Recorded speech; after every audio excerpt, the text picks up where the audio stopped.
The Selfish Path to Romance. Download Chapter 1 for free at drkenner.com. Okay, you're dating someone, and suddenly those warm, gushy feelings evaporate, dissipate, gone. What do you do? Do you continue dating them when yesterday you felt so close to them?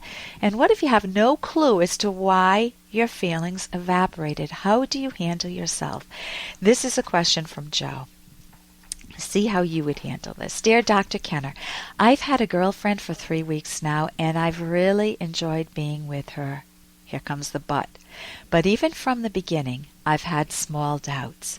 I think this is just something I do to myself when I'm either in or about to be in a relationship with someone. These doubts were not that great until yesterday, when suddenly it feels as though I lost all my feelings for her. And that feeling persists today. I feel something small that happened yesterday made me feel a bit rejected, and maybe that's why I feel this way, or maybe it's something else. Either way, I still want to be with her, and I think my feelings were strong enough not to have suddenly dissolved completely so easily. Okay, he's talking past tense now. His feelings were strong. Based on what little information I've given you, do you suppose this is due to a feeling of rejection? If not, what do you suppose I should do about it? Joe. Joe, this is such a fascinating question for me, because it's not so much the relationship that I'm focused on, it's how you use your mind. How do you deal with such an important choice as choosing your romantic partner, eventually maybe your lifetime partner? That is one of the key decisions on on one hand, that's one of the key decisions you make in life. Your career, whether or not to have a family, what hobbies you enjoy, what friends. Man, a lifetime partner is right up there on that one hand of key decisions. So it's an extremely important choice. And if you do not have a method to go about choosing the right partner, you're going to be at sea. You're going to be just blowing around at sea. The sails, whatever way the wind blows, you'll be feeling. Today I love her, and now I don't love her, and I don't know why. And then you're not going to feel much self-respect, because that I don't know why is going to eat away at you. So going by gut, unanalyzed feelings, gut feelings, doesn't cut it. They're fuzzy, they're out of focus, they're vague, they don't inform you as to what to do, how to guide your life, what choices to make, how to understand yourself. So one of the skills is that... Hey, I got to interrupt this because we've got to pay some bills. 30 seconds, that's it. A very quick ad, and then Ellen will be back. Romance. I wish I knew more about what girls want from a relationship. Boy, I wish I knew more about what I want. Where's that ad I saw? Here it is. The Selfish Path to Romance, a serious romance guidebook. Download Chapter 1 for free at selfishromance.com and buy it at amazon.com.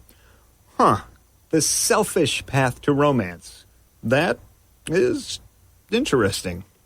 So one of the skills is that you want to get very specific with yourself. You want the skill of, how do I understand myself?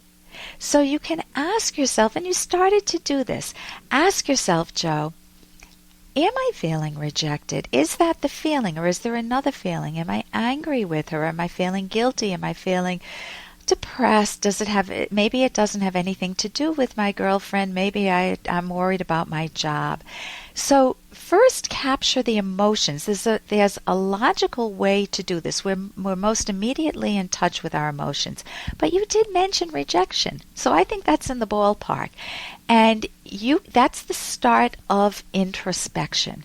Looking inwards to understand yourself. So you can even ask yourself, what images are crossing my mind? Because maybe an image of a former girlfriend crosses your mind. Go, oh my God, she rejected me too. And I told myself I'd never go through this pain again. So maybe I'm afraid to date.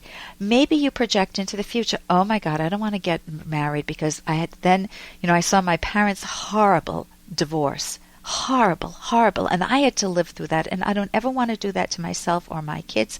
So, man, the closer I get to someone, the scarier it becomes. Maybe those are some of the images that will come to your mind. So then you get the images and the feelings, and you pick the most important feeling, say rejection, and you say, okay, if my rejection could speak, what would it say? You want to get very specific. You want to get the thoughts. What would it say? I can't handle rejection, or maybe you don't like her. Maybe it's not you. Maybe it's not rejection. But you put your feelings into words. And you can do this methodically on a thought record. There's a book, Mind Over Mood. You can go to my website and get that book, drkenner.com, drkenner.com. You try to identify the hot thought, the thought that's driving you buggy. I can't handle rejection, for example.